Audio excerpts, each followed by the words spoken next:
I'm going to show you how to set up your classes for standards-based grading. I'm using a class from last school year, and I'm going to hit settings, categories.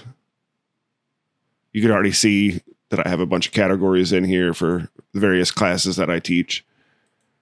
But generally, for my regular classes, I have a formative and a summative category. And I'm going to put formative 2 for the name since I already have a formative. And I'm going to put these classes that I would be using this in. My formatives get a weight of 10. And if you select your class first, it'll autofill with the classes that you are using.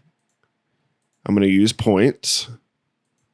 And my default point is 10 that I use. I've seen teachers use 1. And so the students get a grade of 1 if they turn it in and a grade of 0 if they don't turn it in. And then I'm going to come down here and hit save.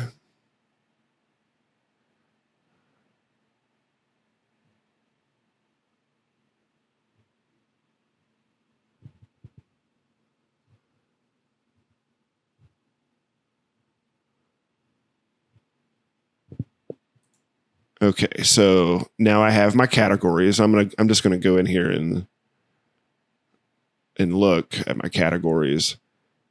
My general day-to-day is formative assessment and summative assessment. I have other categories in here because I teach a media class and other things that don't really follow standards-based grading. But for most of my core classes, it's formative and summative. So, and the one I just typed in is here. So now I'm ready to add a grade or add an assignment, which you would do your normal way. You would type in your title of your assignment, the date, abbreviation, but down here is where you can select which grade you pick.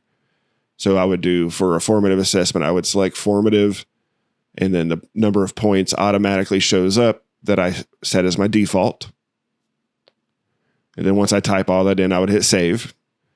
Or I could select summative, which I also use a default of 10 points for.